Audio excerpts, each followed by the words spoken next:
Page 56 and 57. I'm going to take all of this in this video. We're talking about different kinds of chords, and they're giving you a chance to play them in a block chord, or all the notes together, and a broken chord, one note at a time.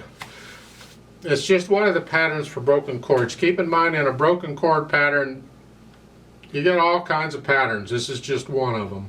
And people don't agree on block chord. Let me cover that. You see at the first line of each of these, it tells you in between the stabs, blocked, past tense, blocked chord. Sometimes, a lot of times actually, it won't be it'll just be block chord. I don't care if it's past tense or present tense or whatever. If you play all the notes at the same time, it's a block chord. It's a blocked chord. You can say blocked if you want. That's fine. I'm too lazy. I just say block chord. Whatever, and go on. You need to understand the difference between a block chord and a broken chord. That's what I'm saying. Is it all the notes at the same time or not? So much for that. The first one is C minor. Well, a C chord is here. It's three notes built on C. And it can be anywhere. It depends on where the music says it is. But the point is, it's a C chord, and for a C minor chord, you just take the middle note and move it down. It's a C minor chord. That's what we have at first. We have here, and then broken. You got to take the left hand over for that. So it's, and then in the last measure, they're telling you to play a C somewhere down below.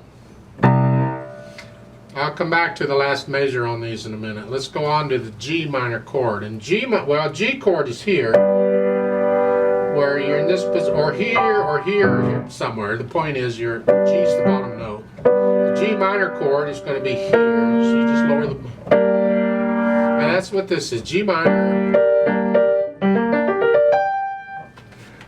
Page 57, now we have a D minor chord. Well, a D minor chord, a D chord, I should say, is actually here. It gets back to the whole step, half step arrangement. So we lower that here. So this is D minor. See, this is C major, D minor. That makes sense. And that's what this is, D minor. So, and then the last one is A minor. Well, an A chord is actually here. You have it here. And we lower that for an A minor chord. Here. So really, on these, whatever. Now those are the chords. Just make sure you know you're going to see them in music, and it just helps to understand. It helps to read the music quicker and makes things a little easier or less difficult to play if you can recognize these different chords and things going on in the music is all. So, reviewing.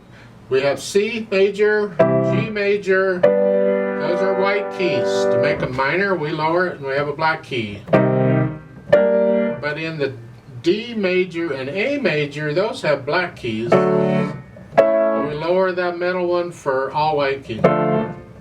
Makes perfect sense, don't it? I always go back, if you just know the scale, go back and learn the scale.